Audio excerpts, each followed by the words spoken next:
YTN 뉴스 FM 슬기로운 라디오 생활. 안녕하세요. 아나운서 최영진입니다. 지난 10일 입주민의 폭언 폭행에 시달리던 아파트 경비원이 극단적인 선택을 했습니다. 아파트 경비원의 억울함을 풀고 가해자를 처벌해달라는 국민청원에 20만 명 이상이 동의했고요. 많은 분들의 추모가 이어지고 있는데요. 아파트뿐 아니라 우리 사회 구석구석에서 고된 일을 맡고 있는 경비원을 대상으로 한 폭행과 욕설은 이번뿐만이 아닙니다. 툭하면 터지는 경비원 상대 갑질 사건 왜 계속 반복되는지 일부에서는 이 사건을 처음으로 취재해 단독 보도한 YTN 사회부의 안윤학 기자와 이야기 나눠볼 텐데요. 여러분의 의견을 받습니다. 애청자분께서 계시는 아파트 혹은 사무실에서도 이런 비슷한 일이 발생한다. 목격한 적 있다. 또 이런 아파트 경비원 갑질 이렇게 해결해야 한다 등등 여러분의 의견을 보내주시길 바랍니다. 단문 50원, 장문 100원의 정보 이용료가 있는 샵 0945, 우물정 0945번으로 보내주시면 되고요. YTN 라디오 댓글창을 통해서도 가능합니다. 오늘도 보이는 라디오 함께하고 있습니다. 유튜브에서 YTN 라디오 검색하셔서 함께 참여해 주시면 되겠습니다. 자, 그럼 YTN 뉴스 FM 슬기로운 라디오 생활 지금 바로 출발합니다.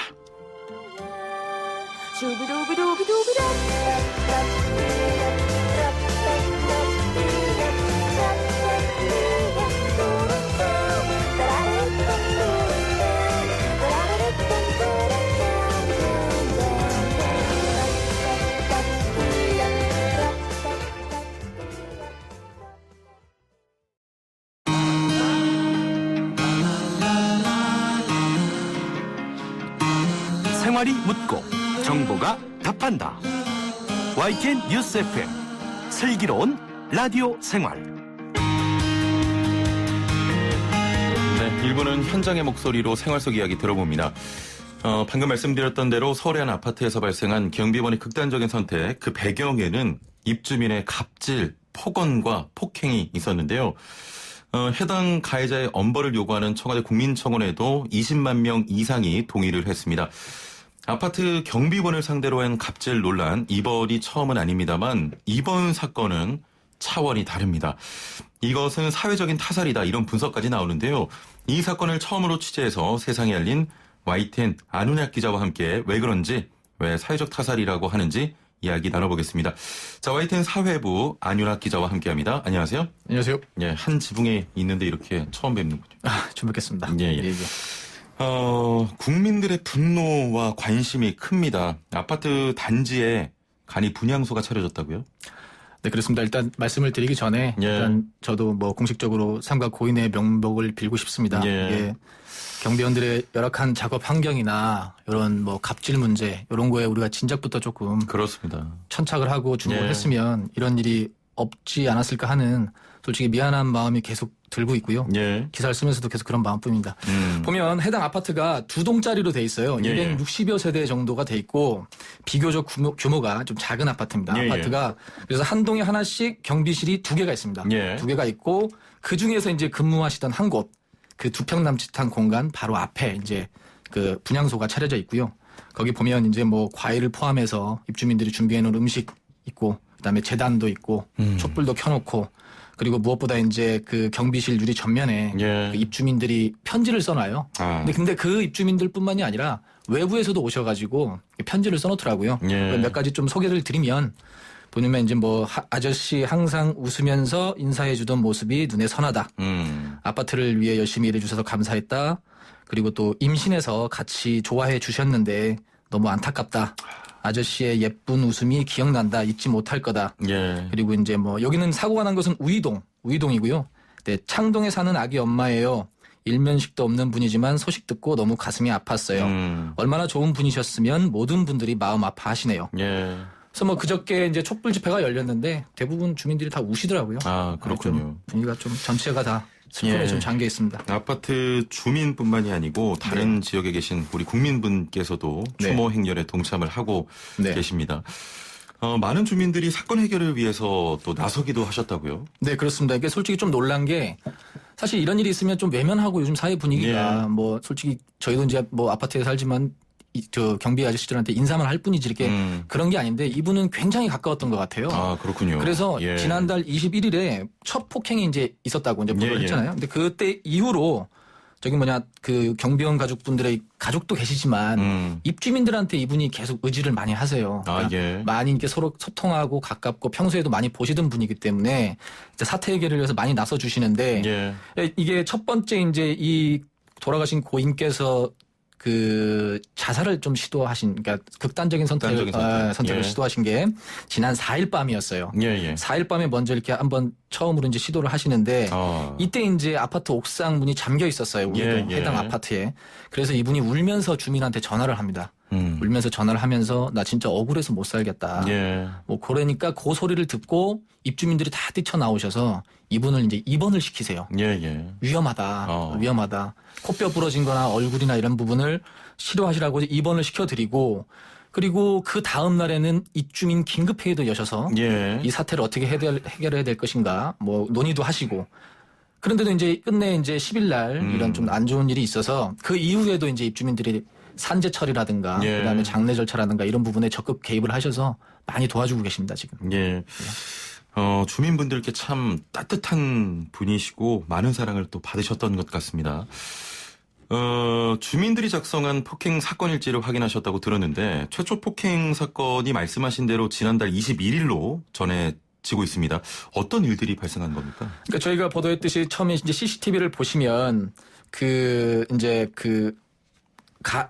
고인분께서 차를 한 대 미세요. 근데 그 차가 다른 사람 차고 어쨌든 그래서 이제 주차 공간을 만드는데 제가 CCTV에 딱 봐도 빈 주차 공간이 3곳이 있는데 다른 차들이 이중 주차가 돼서 그거를 밀어야지만이 그 주차 공간이 생겨요. 아, 그렇군요. 그래서 그 고인분께서 그 차를 미는데 자기 차를 밀었다고 이제 나타나신 거예요, 가해자분께서. 내 차를 왜 미냐? 내 차를 왜 미냐? 그래서 이제 시비가 됐는데 아니 왜 그렇게 좀 심한 말씀을 하시죠. 경비 주제에 우리가 돈 주는 걸로 먹고 살면서 하지 말라는 일을 왜 하느냐라고 하니까 이분이 이건 우리의 통상적인 업무다라고 말씀하시니까 그때부터 이제 얼굴을 한 대 치시고 CCTV를 보면 멱살을 잡으려니까 안 되니까 뭐 팔을 잡고 관리사무소 쪽으로 끌고 가는 장면이 이제 저희가 보도를 했고요. 근데 이 과정에서 들어보니까 입주민 진술이나 이런 얘기를 들어보니까 이 겨드랑이 부분이 옷이 찢어질 정도였다고 하더라고요. 이렇게 끌고 가다가. 많이 잡아당겼고. 그게 CCTV 화면으로도 나오는데. 실제로도 이제 겨드랑이 부분이 좀 찢어졌다 그러더라고요. 그래서 관리소장 앞에 가가지고 이 사람 당장 뭐 해고하라 뭐 이런 말들. 윽박을 지르고 압박을 했다 그러더라고요. 그게 이제 첫날 사건의 전말입니다. 자, 첫날에 폭행이 있었고요. 방금 말씀하신 대로 겨드랑이 쪽에 옷이 찢어질 정도로 심하게 잡아당겼는데 이후에도 지속적인 폭력과 폭언이 계속된 겁니까? 이 고인분께서 홀수날 근무하세요. 홀수날. 24시간 근무하시고 다음날 쉬시고 하시는데 21일 날 첫 폭행이 있었잖아요. 이제 23일 날도 이제 출근을 하시죠. 출근을 하시는데 그날은 그 가해자분이 아침부터 그러니까 입주민 그 폭행 일지를 보면 아침 7시 38분입니다. 그러니까 출근해서 얼마 안 된 것 같아요. 나타나셔가지고 욕설을 이제 하시면서 그만둬라. 뭐 여기다 꿀단지 묻어놨냐? 너 갈 데 없냐? 우리 회사 꽂아줄까?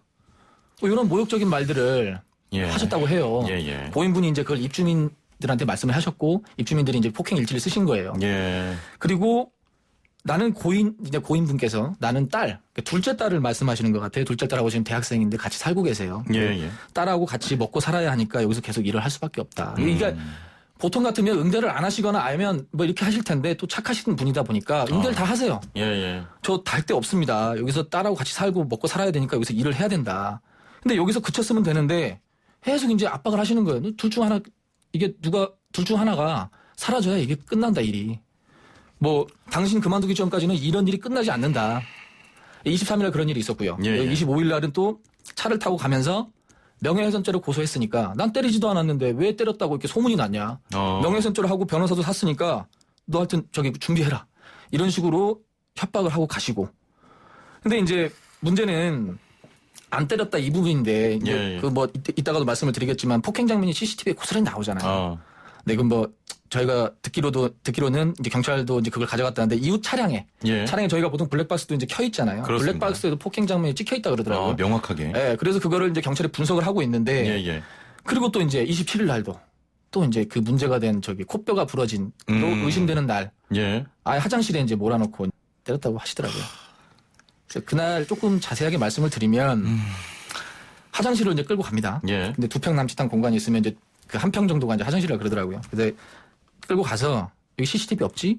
라고 하니까 또 이분이 응대를 하세요. CCTV 없습니다. 그때부터 이제 거기를 가로막고 이제 폭행이 이제 시작됐다는 거예요. 예. 그래서 화장실 그 좁은 벽에 부딪히고 이렇게 하시면서 이제 읍소하기도 했지만 뭐 소변은 뭐 바지에다 싸라 뭐 이러면서 계속 이제 압박을 하셨다는 거예요. 그리고 이제 너무 이제 무서우니까 CCTV가 있는 이분이 이제 생각에는 CCTV가 있는 쪽으로 나오고 싶으신 거예요. 그렇죠. 예. 그래서 CCTV가 있는 쪽으로 나와야 되겠다 해서 CCTV가 있는 쪽으로 나와서 업무를 하는 척을 했다는 거예요. 그럴 수밖에 없는 상황이 이제 27일까지. 그리고 계속 이제 홀수날 예. 이제 일이 있었던 거죠. 일단은 그 폭행 일지를 주민들이 작성을 해준 거죠. 예, 그렇습니다. 예, 알겠습니다. 그러니까 이걸 목격자 진술이라든가 그다음에 고인 진술, 예, 예. 그다음에 본인들이 본 거, 그다음에 유가족하고 형님하고도 계속 통화를 했다 그러더라고요. 예, 그 예. 내용 다 종합을 해서 거기 주민분들이 예. 자, 여러분의 의견을 받고 있습니다. 단문 50원, 장문 100원의 정보 이용료가 있는 샵 0945, 우물정 0945번으로 여러분의 아파트 그리고 여러분의 사무실은 어떤지 제보해 주시면 말씀 나눠보겠습니다. 애플리케이션 채팅창도 열려 있습니다. 1081번님께서는 편견을 갖기는 싫지만 유독 특정 연령대에서 이런 폭언 갑질이 일어나는 것 같습니다. 경제적 사회적으로 어느 정도 지위를 가진 연령층에서 특히 그런 일이 잦은 것 같아요 하셨고요. 7507번님께서는 갑질범도 흉악범으로 분류해서 신상을 공개하고 강력한 처벌만이 그나마 이런 갑질을 줄일 수 있을 것 같습니다. 피해자와 합의 없는 벌금형이 아닌 징역형으로 좀 엄하게 처벌해 주세요 하셨는데 아무래도 처벌에 대한 이야기가 좀 많이 나오고 있습니다. 강하게 처벌해달라. 자, 지금 고인은 코뼈가 부러질 정도로 심하게 폭행을 당했는데 가해자는 계속 혐의를 부인하고 있습니까? 그 일방적인 폭행이 아니다. 쌍방 폭행이다라는 주장을 하고 서로 있습니다. 뭐 폭력을 주고받았다 이런 주장이군요. 네네네. 예. 근데 그걸 자세히 들여다보면 이제 코뼈가 부러진 게 27일인지 3일인지 예, 5월 예. 3일인지 자세하진 않아요. 근데 두 번 다 어쨌든 폭행한 거는 폭행했다는 의혹이 있고 예, 예. 이거 있고 그게 분명하지 않지만 확실한 건 이제 진단서에 비골골절 그러니까 코뼈가 부러졌다는 내용이 있습니다. 예, 예. 그리고 근데 가해자는 이제 이 코뼈 부분에 대해서 자기는 코뼈를 부러뜨린 적이 없다. 이거는 친형한테 맞아서 부러진 거다라고 주장을 처음에 하시더라고요. 예, 제가 본인이 때린 건 아니다. 본인이 때린 건 아니다. 예, 예. 그래서 제가 너무나 이상해서 아니 친형이 때렸다? 그러면 그 구체적인 정황이나 예. 증거나 진술이 있냐? 어떻게 단정적으로 얘기할 수는 없는 거 아니냐? 그 증거를 주셔라. 예. 라고 하니까 제가 이제 녹취도 돼 있는데 증거는 없다. 다만 그거를 왜 내가 형이 때렸다고 했냐면 내가 때리지 않았다는 거를 역설적으로 표현한 거라는 말씀을 하시더라고요. 예. 그게 무슨 말입니까, 그게? 그게 예, 예. 그러면 내가 때리지 않았다고만 해도 뭐 충분히 뭐 이렇게 뭐 해명이 되는데 친형을 걸고 넘어지시는 거예요. 그래서 책임 전가의 수준이 우리가 보통 책임 전가를 할 수도 있잖아요. 근데 예, 예. 수준이 조금 좀 도가 지나치다. 그럼 이렇게 하시면 안 된다. 이게 왜 친형이 때렸다고 이거 무고다 무고. 예, 예. 그러면 증거를 갖고 오셔라. 근거를 주시면 우리가 적극적으로 기사에 반영을 하겠다. 예, 예. 하니까 이제 그 문제 진단서를 주신 거죠.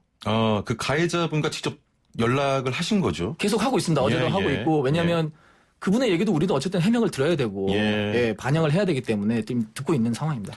진단서를 받았다고 하셨는데 네네. 뭐 엉터리 진단서였다 이런 이야기도 있거든요. 그 진단서 부분이 예.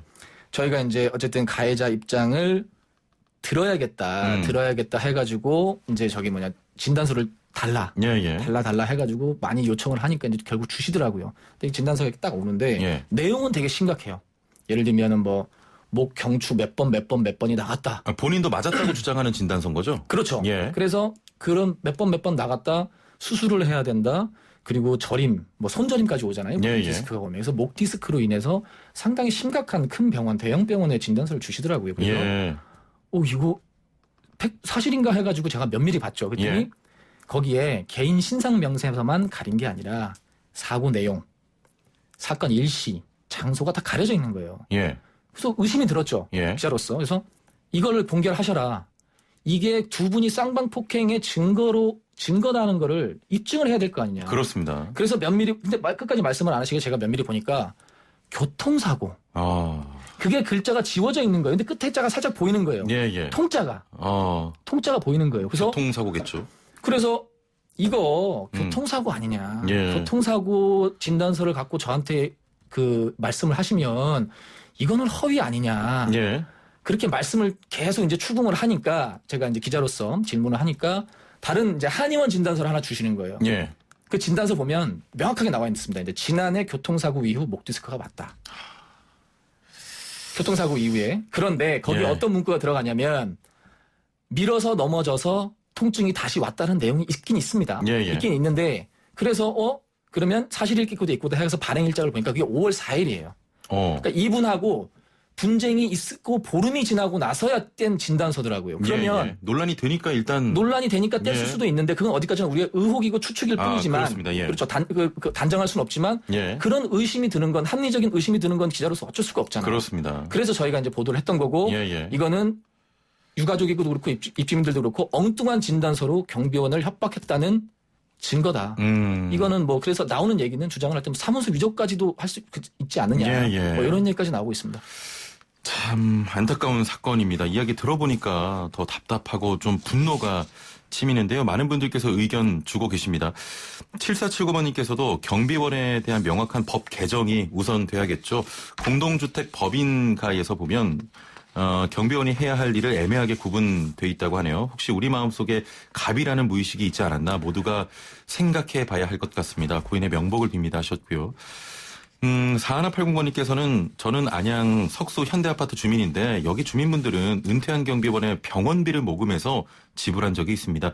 이런 것도 있는데 정말 안타깝군요. 아파트 산다는 게 무슨 큰 권리라고 답답합니다 하셨네요. 4726번님께서도 이미 인터넷상에 신상 공개가 됐는데 기사에는 이번 주 내로 소환 예정. 가해자를 왜 바로 소환하지 않고 시간을 주죠? 출국 금지만 하면 도망 못 가나요? 비인간적인 행동을 하는 사람들은 바로 혼내야죠. 피해자는 벌써 고인이 되셨는데 고인의 명복을 빕니다 하셨네요. 많은 분들께서 또 강력한 처벌을 요구하고 계십니다. 가해자의 행태가 많은 공분을 사고 있는 상황이고 또 말씀하신 것처럼 지금 뭐 문서 위조까지 이야기가 나올 정도. 뭐 위조라기보다는 어떤 엉뚱한 문서를 그걸 행사를 하신 거죠. 예. 뭐 그런 부분을 볼 수 있을 것 같습니다. 실제 돌아가신 피해자는 물론이고 가족분들에게는 사과 한마디 없습니까? 그 어젠가 전화가 오셨다고 이제 친형분께서 말씀을 하시더라고요. 예. 그래서 저희가 이제 그 내용을 들어보니까 전화를 하셔서 어찌됐든 미안하다, 죄송하다. 뭐 그래서 이제 유가족분이 그렇게 말로만 하지 말고 그 빈소에 오셔서 절이라도 하고 사죄를 하셔라 진심으로. 그랬더니 이분이 지금은 몸이 아파서 갈 수가 없다. 예. 몸이 아파서 갈 수가 없다. 그런데 그래서 이제 친형분이 이제 말씀을 하셨죠. 왜 그러면 하나만 묻자. 왜 도대체 우리 동생을 이렇게 괴롭히고 때리고 협박을 했냐. 예. 그때 전화를 그냥 끊으셨다고 하시더라고요. 끊으시고 이제 전화를 다시 하니까 전화도 안 받으시고. 예. 그랬다고 하시더라고요. 지금 뭐 가해자의 아나무인식 태도가 또 국민의 공분을 사고 있는 건데요. 경비원 관련 폭행 사건이 잊을만 하면 한 번씩 발생하다가 결국 이렇게 목숨을 잃는 분까지 생겼습니다. 사회적 타살이라고도 하는데 지난해부터 시행된 직장 내 괴롭힘 방지법 등이 있잖아요. 이런 일을 좀 막을 내용은 현재 없습니까? 그 직장 내 괴롭힘 그 방지법 저희도 기사를 쓰긴 했지만 거기에는 이 경비원 분들에 대한 부분이 없다 그러더라고요. 그러니까 이게 직장이 입주민이 포함이 돼서 이제 그걸 하나의 직장으로 봐야 되는데 그 부분이 포함되어 있지 않다고 합니다. 그래서 그 정치권에서 이 부분에 대해서 좀 심도 있게 논의를 해서 직장 내 괴롭힘으로 법을 만들면 현실적으로 이 부분이 뿌리 뽑히지는 않겠지만 어느 정도의 사회적인 메시지는 있을 거 아닙니까? 그렇습니다. 사회적인 영향. 이것도 직장이 하나구나. 우리 입주민들도 이 직장의 구성원이구나. 괴롭히면 안 되겠구나. 이런 게 있기 때문에 주민들의 인식도 조금 변화할 주민들의 거고요. 인식도 분명히 변할 거고요. 예. 뭐 그런 부분에 있어서 정치권에서 조금 입법을 고려를 해주셔야 되지 않을까 싶습니다. 예, 알겠습니다. 5105번님, 저도 아파트에 사는 사람인데요. 우리 아파트 경비하시는 분들에게만 인사만 하는 정도인데 오늘은 퇴근할 때 커피 한 잔 드려야겠네요. 아직도 이런 나쁜 행동 하는 사람이 있군요. 서로 인사하며 지냈으면 좋겠습니다. 하셨고요. 5280번님, 정말 소중한 메시지입니다. 경비원도 누군가의 아빠이고 가장입니다. 엄벌해야 합니다. 하셨네요. 이런 일이. 저희가 이제 아파트 입주민들이 5일날 이제 그거를 해요. 긴급 회의를 소집을 해서 그 아파트 공지문을 이렇게 붙이거든요. 그러니까 어떻게 보면은 가해자 분에게 더 이상 폭행을 하지 마라. 그리고 우리는 이렇게 주민들이 대책을 세우고 있다라는 예. 부분을 하면 이게 공지를 아파트 곳곳에 붙이시는데 그 내용이 이제 그 문자 내용이 있는 거예요. 경비원분도 누군가의 아버지고 우리의 이웃이다. 그렇습니다. 비상식적인 경비원에 대한 요구는 예. 갑질이다. 이거는 범죄다. 엄중한 범죄다라는 문구가 있습니다. 예. 네. 자, 다시는 이런 일이 발생하지 않도록 재발 방지 대책 그리고 강력한 처벌이 필요해 보입니다. 오늘 말씀은 여기까지 듣죠. 감사합니다. 감사합니다. 네, 지금까지 YTN 사회부 안윤학 기자와 함께했습니다.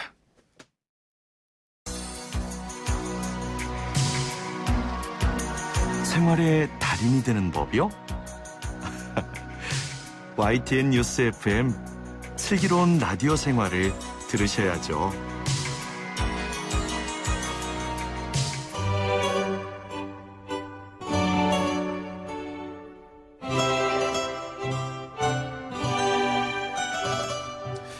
네, 생활의 달인이 되는 손쉬운 방법 YTN 뉴스 FM 슬기로운 라디오 생활과 함께하는 건데요. 매일 3분씩 건강한 자세의 달인이 되는 시간이죠. 리 씨와 함께합니다. 어서 오세요. 나마스테. 네, 나마스테. 인기가 굉장합니다. 감사합니다. 비결이 뭘까요? 여러분, 아마 이 건강한 정보와 제 얼굴? 뭐야 이거. 자, 오늘 어떤 자세입니까? 네, 여러분 오늘은요 스트레칭을 준비해 봤는데요. 예, 예. 제 주변 분들 중에서도 회사 다니시는 분들이 많아요. 근데 제가 이 3분 요가 코너를 방송한다 하니까요. 본인은 일하다가 겨우 하는 스트레칭이 이 기지개 펴기 정도? 예, 예. 네. 그래서 좀 기지개 펴기처럼 상체를 늘릴 수 있는 시원한 동작을 알려달라고 요청이 들어왔습니다. 네, 우리 청취자분들 중에서도 이런 분들이 많을 것 같아서요. 오늘은 상체를 늘리는 동작 준비해봤는데요. 예, 이 기지개 펴기 같은 경우는 피곤해 하면서 이 자동 그렇죠. 반사적으로 나오는 그렇죠. 뭐 스트레칭은 당연히 기지개인데 네. 상체를 늘리는 다른 또 시원한 동작 어떤 게 있습니까? 네, 제가 특별히 오늘은 옆구리선을 늘리는 동작 준비해봤는데요. 예, 예. 이른바 사이드 스트레칭입니다. 오. 네, 기지개 펴기 말고도 이 앉아서도 할 수 있는 상체 늘리는 동작 예. 준비했습니다. 한번 잘 듣고 따라해보세요. 예, 예. 역시나 의자에 바르게 앉은 상태, 두 무릎은 골반 너비만큼 벌려주시고요. 예. 자, 왼손 오른쪽 허벅지 바깥쪽에 갖다 대보세요. 그리고 오른손은 하늘 위로 길게 뻗어보시겠어요? 예, 예. 네, 그 상태에서 숨 들이마시면서 척추 하늘 쪽으로 길게 올렸다가 예. 내쉬는 숨에 천천히 상체를 왼쪽으로 기울여서 쓰러뜨려 볼게요. 그러면 옆구리선이 늘어나죠. 예, 예. 자, 이때 중요한 거는요. 어깨가 이렇게 말리면서 앞으로 쏟아지면 안 되고요. 예, 예. 어깨를 들면서 가슴이 하늘을 향할 수 있도록. 예. 그렇죠. 잘 따라하시고 계세요. 예. 네, 이렇게 옆구리선을 들숨 날숨과 함께 계속 늘려주세요. 그러면 자연스럽게 앉아서도 이 옆구리선을 늘리는 동작이 되겠죠? 예. 말씀하신 대로 옆구리가 아주 시원하게 늘어납니다. 그렇죠. 우리 애청자분들도 기지개 펴기만 하지 마시고 네. 이 동작을 좀 잘 배워서 틈틈이 하시면 좋을 것 같네요. 맞습니다. 여기 옆구리 늘린 김에 한 스텝 더 나아가 보면요. 예, 예. 이 사이드 스트레칭 자세에서 팔꿈치 접어서 오른손 머리 위로 뒤통수 받쳐보시겠어요? 예, 예. 네, 머리 위 고개 뒤로 밀면서 겨드랑이가 하늘을 향할 수 있도록 하시면 어깨 열기 자세도 이어집니다. 예. 보다 더 효과적인 상체 늘리기 자세, 사이드 스트레칭, 어깨와 가슴을 여는 자세까지 이어서 해봤습니다. 자, 오늘도 건강한 3분 되시길 바라고요. 리 씨와는 또 이렇게 아쉽게 작별을 해야겠군요. 감사합니다. 나마스테. 나마스테.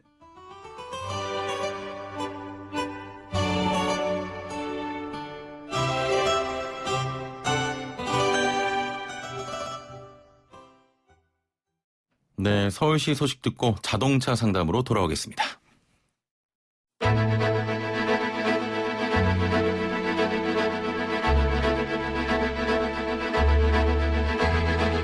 구석구석 알찬 정보들을 모아 지혜로운 생활로 인도합니다.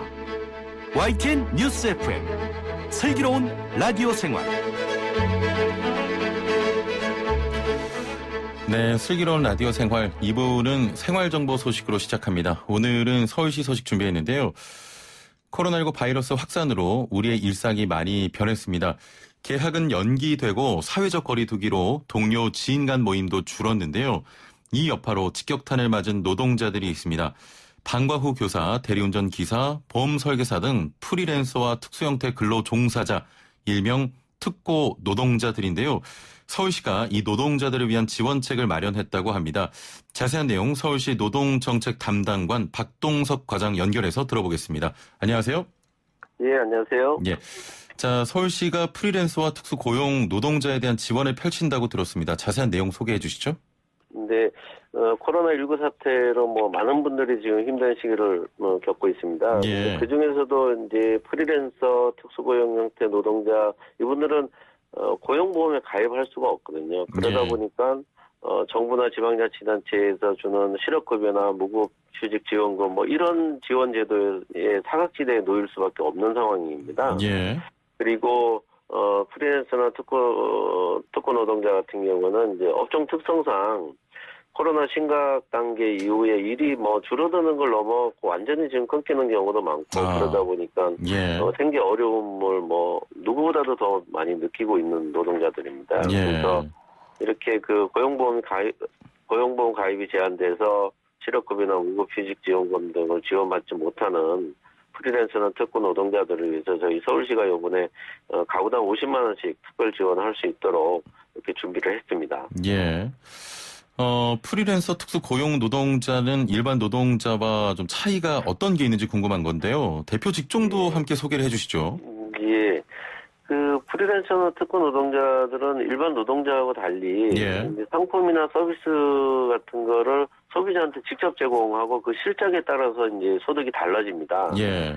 그러다 보니까 노동 시간이나 서비스 제공 등 이런 거를 이제 본인이 적극적으로 선택해야 되는데요.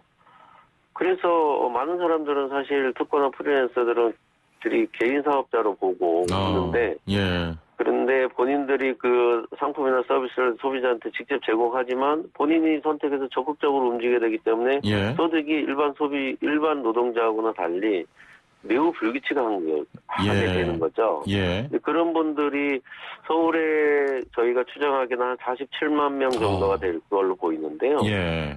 대표적인 경우가 이제 방과후 교사나 아니면 스포츠 강사하시는 분들, 예. 또 헬스클럽의 트레이너분들, 관광 가이드, 우리 주변에서 흔히 보실 수 있는 대리운전 기사, 택배 기사분들, 보험 설계사, 이 많죠. 직종이 굉장히 다양합니다. 그래서 예. 프리랜서라고 저희가 지칭은 하지만 정말 다양한 형태로 이렇게 돼 있습니다. 예를 들면 광장시장에서 옷감 이렇게 옮겨주시는 분들, 예. 그런 분들도 프리랜서라고 할 수가 있거든요. 그렇군요.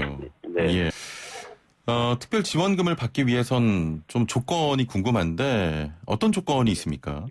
예, 그래서 이번 특별 지원금은 특수고용 형태 노동자와 프리랜서 또 플랫폼 노동자 이분들을 위한 거기 때문에 예. 일단 고용보험에 가입돼 있지 않은 중위소득 100% 이하의 서울 시민을 대상으로 하고 있습니다. 예. 그리고 지난 2월 23일부터 코로나 심각 단계가 이제 발령이 됐는데요. 그리고 나서 20일 이상 일을 못 하셨거나 아니면 올해 3월 달이나 3월 4월 달에 소득이 1, 2월이나 전년도에 비해서 30% 이상 감소했다면 예. 지원을 받을 수가 있습니다. 그래서 여기서 일을 못했고 소득이 줄어드는 거 이거는 두 가지 중에 한 가지만 편하신 걸로 입증을 해주시면 됩니다. 예. 그래서 입증 방법도 저희가 굉장히 좀 포괄적으로 좀 열어두고 있습니다. 예, 알겠습니다. 선불카드나 상품권이 아닌 현금 지원을 하게 된 이유가 있을까요? 예. 그래서 이분들은 앞서 제가 말씀드린 대로 당장 급여가 안 들어왔다고 보시면 되거든요. 일반 예. 노동자들이라고 보면. 예. 그러니까 이 생계비가 필요한 건데 현금이 필요한 거지 선물카드나 상품권처럼 그 사용이 제한돼 있는데 가시기에는 너무나 불편하기 때문에 이 생계수단으로서 저희가 이번 지원금은 현금으로 신청자의 통장에다 직접 입금할 예정입니다. 예, 알겠습니다. 자, 지원을 위해서 필요한 것들이 어떤 게 있을까요? 주요 내용도 소개를 해주시죠. 예. 필요한 거는 아무래도 이제 신청자께서 일반 급여자가 아니라는 그 고용보험에 가입돼 있지 않다는 거를 좀 확인을 좀 해주셔야 됩니다. 예. 그거하고 아까 말씀드린 소득이 감소됐거나 일거리가 내가 없다거나 이런 분들을 좀 확인해 주시면 되는데요. 예. 근데 이제 직종별로 사실 입증하기가 애매한 경우들이 있거든요. 대리기사분들은 누가 재직증명서 떼어줄 사람도 없고, 예. 계약이 해지됐다는 거를 해줄 사람도 없습니다. 근데 예. 이제 이런 분들은 스마트폰 그 어플리케이션에 콜 수가 뭐 줄어든 거를 보여주신다든지 그걸 캡처해서 주신다든지 아니면 예술 공연에 종사하시는 분이라면 행사를 하기로 했던 그 극장이나 이런 데서 행사 취소 확인서만 좀 띄워주셔도 되고요. 그리고 이제 그 대가를 받았던 급여 형태로 아니면 노동의 대가 형태로 받았던 통장 입금을 쭉 보면 1, 2월 전에는 뭐 어디 특정한 곳에서 100만 원 아니면 50만 원씩 쭉 들어왔는데 3월달, 4월달에는 아무것도 없다. 이런 거 보여주셔도 됩니다. 그리고 이제 건강보험은 직장보험이 들어가 있으면 고용보험이 들어가 있다는 거거든요. 그러니까 이제 신청자께서 지역보험 가입을 좀 밝혀주셔야 됩니다. 알겠습니다. 이번 주부터 이미 신청이 시작됐다고 들었는데요. 모르셨던 분들을 위해서 신청 방법 다시 한번 설명을 해주시죠. 저희가 이제 이메일 접수하고 주소지 구청에서 직접 접수하고 이렇게 두 가지로 하고 있는데요. 이메일 접수는 저희 이제 홈페이지도 나와 있지만 출생 연도에 따라서 5가지 이메일 계정이 있습니다. 이쪽으로 해서 이제 이메일로 보내주시면 저희가 직접 접수해가지고 심사를 하게 되고요. 주민등록상 주소지 구청에는 어제 이제 11일부터 접수를 다음 주 금요일까지 접수를 하고 있습니다. 그래서 형편에 맞게 편리하신 쪽으로 접수를 해주시면 되겠습니다. 알겠습니다. 이메일을 첨부해서 보내거나 구청을 방문해서 접수를 하면 되는 거죠? 그렇습니다. 알겠습니다. 코로나19로 생계 위기를 느끼는 노동자분들을 위해서 많은 노력 기울여 주시길 바랍니다. 오늘 말씀 여기까지 듣죠. 감사합니다. 지금까지 노동정책 담당관 박동석 과장과 함께했습니다. 일부 이후에 또 많은 분들께서 문자 사연 보내주고 계신데요. 7424번님께서는 우리네 법은 약하고 물렁물렁해서 결론은 아마 징역 1년, 2년 자격정지가 될 것이다. 처벌이 약하다 이런 말씀하셨고요. 1557번님께서는 수고 많으십니다. 저도 동작구 상도동 같은 분야의 일을 하고 있습니다. 생각해보면 심각한 일이며 우선 고인분의 명복을 빌어드리고 싶습니다. 가해자의 무거운 처벌이 있기를 원합니다. 역시 처벌 관련한 이야기 하셨고요. 7040번님께서도 계약서에 갑을 이런 문구를 사용하지 말아야 갑질이 없어집니다. 갑질 이런 용어를 사용하지 않는 게 좋겠습니다. 또 하셨네요. 의견 감사드립니다. 자, 노래 한 곡만 듣고 올게요. 두아리파가 전합니다. 홈식.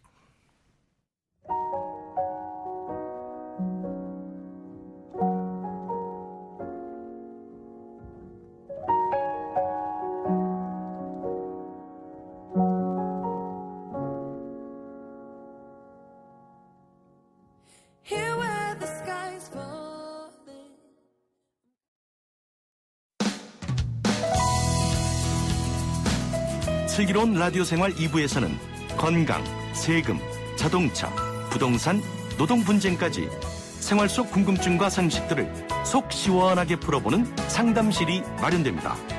상담이 필요하신 분은 유료 문자 샵 0945, 우물정 0945번이나 YTN 라디오 전용 애플리케이션 예스 채팅창을 통해 참여하실 수 있습니다. 네, 오늘은 자동차 상담입니다. 박병일 명장 전화 연결되어 있습니다. 안녕하세요.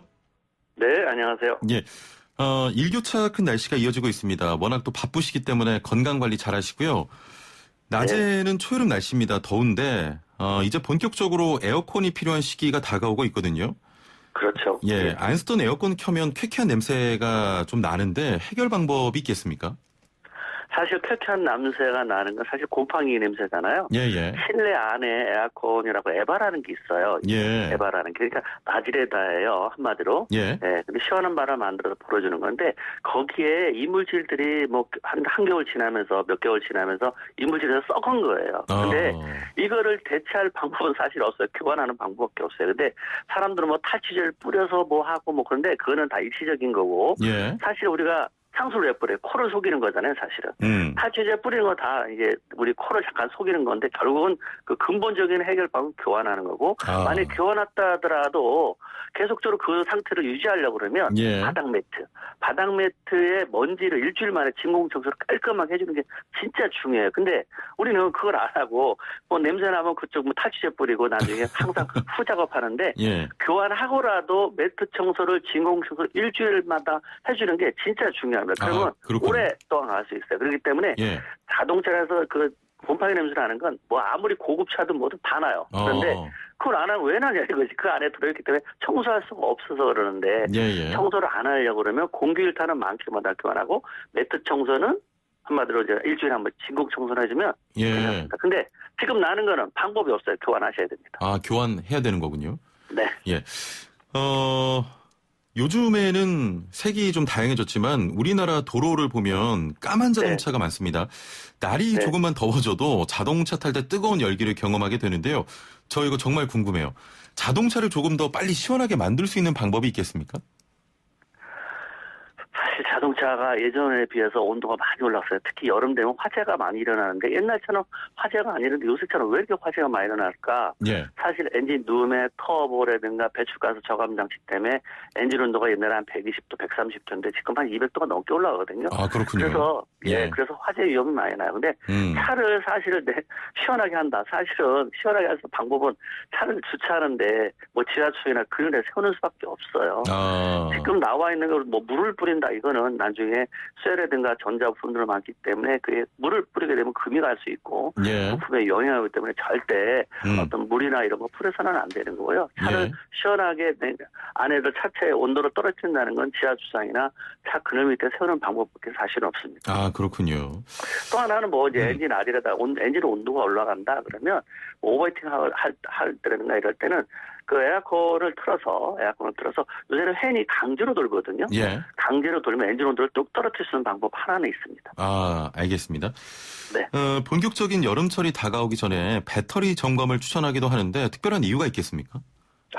배터리 성능이 이제 안 좋아질 때가 바로 여름하고 겨울입니다. 예. 이 겨울에는 성능이 그만큼 100이라는 것이 뭐 온도에 따라서 70, 50 이렇게 떨어지는 거고 여름 날씨가 더워지면 온도가 높아져요. 화학적인 작용하기 때문에 그래서 자동차에 관리하는 방법보다 자동차의 냄새를 확인할 필요가 있습니다. 만약에 본인 엔진 안쪽에서 배터리가 있는 쪽에서 식초 냄새가 난다라고 하면 배터리가 지금 오버 충전되거나 아니면 어떤 배터리 상태가 안 좋은 거예요. 그렇기 때문에 그리고 다른 거는 점검할 게 없는데 뭐 정비사가 할 일이죠. 전압되는 건 일반 사람이 모르니까 자동차에서 운행할 때 식초 냄새만 안 나면 그리고 시동만 잘 걸린다면 배터리는 이상 없다. 이렇게 판단하시면 됩니다. 냄새로 먼저 확인하는 게 중요하겠군요.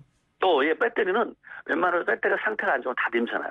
약간의 식초 냄새, 신 냄새 나는 거 있잖아요. 그게 납니다. 근데 평상시에 안 났던 식초 냄새가 난다. 그럼 배터리가 상태가 안 좋구나. 점검 받으셔야죠. 확인을 해봐야겠습니다. 네. 엔진이 뜨거워지는 현상을 막기 위해서 또 냉각수 점검이 필요하다고도 하는데 여름이 오기 전에 꼭 확인해야 할 것들 또 어떤 것들이 있겠습니까? 냉각수는 당연히 확인해봐야죠. 사실 냉각수 보조 탱크에 보게 되면 원래 이제 냉각수액이 부등이라고 섞였기 때문에 파랗거나 이제 오렌지 색깔 같은 거 아니면 연분홍 색깔이 분명히 있을 텐데 이것이 만약에 황토색, 약간의 녹슨 흔적이 생기잖아요.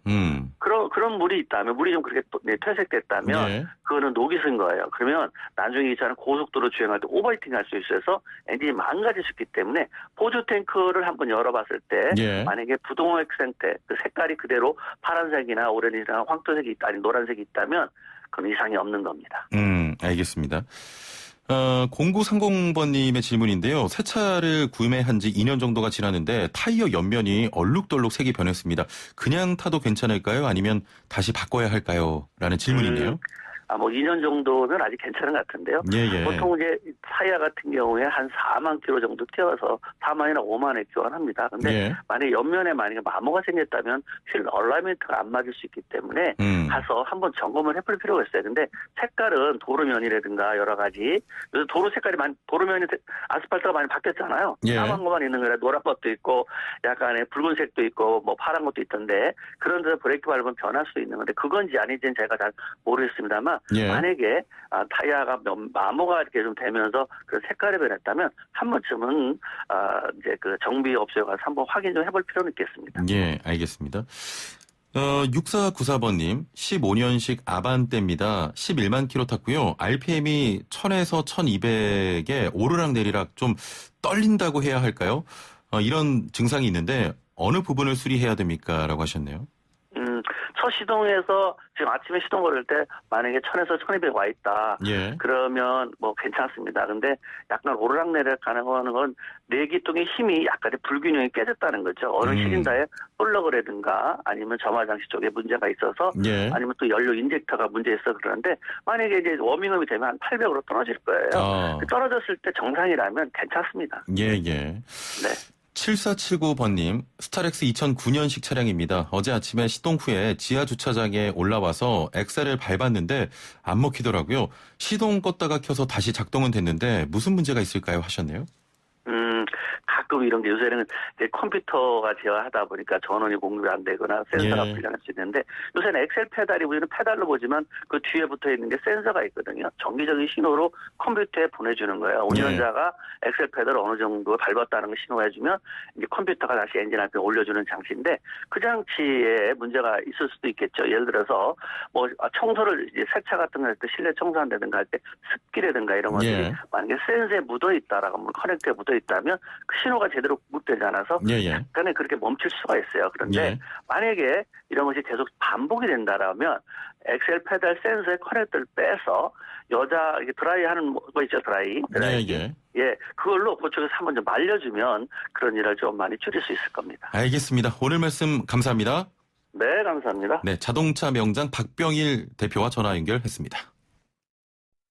네, 경비원 분들도 누구의 아버지이자 가장입니다. 슬기로운 라디오 생활 마칩니다. 내일 뵙죠. 최영진이었습니다. 고맙습니다.